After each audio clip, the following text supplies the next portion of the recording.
আসসালামু আলাইকুম সবাইকে। আজকে আমি মিষ্টি দধি তৈরি করব। তো দধির জন্য এখানে আমি দুধ নিয়ে নিচ্ছি 1 লিটারের চেয়ে বেশি। এখন দুধগুলো আমি ছেঁকে নিব।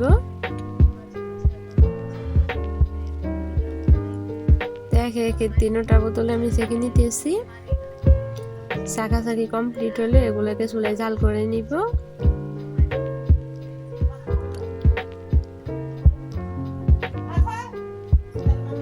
তো আমি দুধগুলো এখন চুলায় বসাই দিচ্ছি। এগুলো ফুটতেছে আর আমি নাড়াচাড়া করতেছি। আর এদিকে চিনি দিয়ে দিব দুধের মধ্যে। আমি 1 চামচ দিয়ে আর অল্প চিনি দিয়ে দিচ্ছি। মিষ্টিটা আপনাদের পরিমাণ মতো দিবেন। আর এখানে আমি ক্যারামেল তৈরি করব। ক্যারামেলের জন্য চিনি বসাই দিয়েছি সামান্য পানি দিয়ে। আর এখানে ফুটান্ত দুধ থেকে আমি কিছু দুধ তুলে নিচ্ছি একটা মগে। এদিকে আমার ক্যারামেলগুলো হয়ে আসছে। তো ক্যারামেলটা আমি আর একটু কালার করব। তো এখন দুধটা দিয়ে দিতেছি ক্যারামেলে। এখন দুধগুলো ভালো করে নেড়ে চেড়ে আমি চুলায় যে দুধগুলা জাল করতেছি ওখানে ঢেলে দিব। ঢেলে ভালো করে নেড়ে চেড়ে দিব।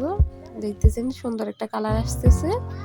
তো আমি দুধগুলো আরো একটু জাল করব।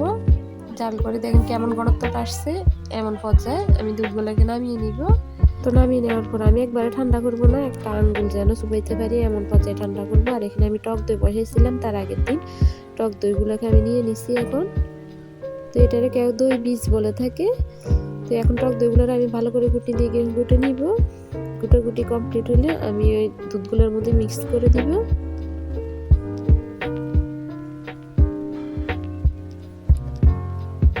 গুটি ফ্রাই কমপ্লিট হয়ে আসতেছে।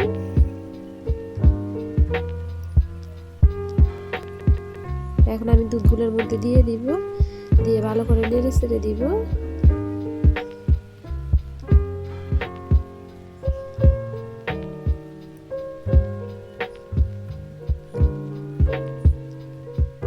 তো ভালো করে নেড়ে চেড়ে এখন আমি একটা মগে নিয়ে নিব।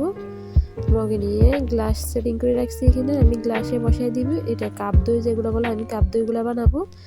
আসলে এই দইগুলোকে আমি 30 টাকা 20 টাকা করে কিনে খাইতে, এখন 40 টাকা হয়েছে। আমি যখনই দোকানে যাই আমি এগুলো কিনে খাই, আমার কাছে অনেক ভালো লাগে। তো এখন নিজে ট্রাই করলাম। তো এখন একটা পাতিলের মধ্যে আমি একটা তোয়ালে বিছিয়ে দিলাম। এখন তোয়ালের উপরে এক এক করে সবগুলো কাপ দিয়ে দিব।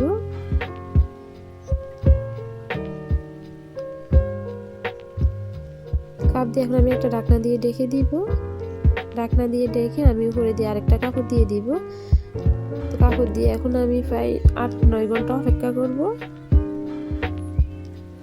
যেন কোনো হাওয়া না ঢুকতে পারে, এই জন্য আমি এগুলো দিয়ে ভালো করে রেখে দিচ্ছি। তো প্রায় 9 ঘন্টা পরে দেখেন আমার দইগুলো বসে গেছে। দেখেন কি সুন্দরভাবে বসছে, মাশাআল্লাহ ফুটতেছে না? একবার আপনারা একবার বানিয়ে ট্রাই করে দেখেন। একবার দোকানের চেয়ে অনেক ভালো হয় মাশাআল্লাহ আমার মনে হইতেছে।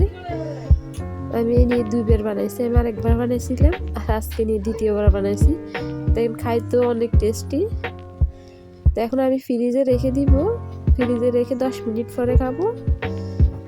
আর আল্লাহ হাফেজ, সবাই ভালো থাকবেন। ফ্রিজে রাখার পরে একটা ঠান্ডা ঠান্ডা ভাব আসে, অনেক ভালো লাগে তখন খাইতে আরো।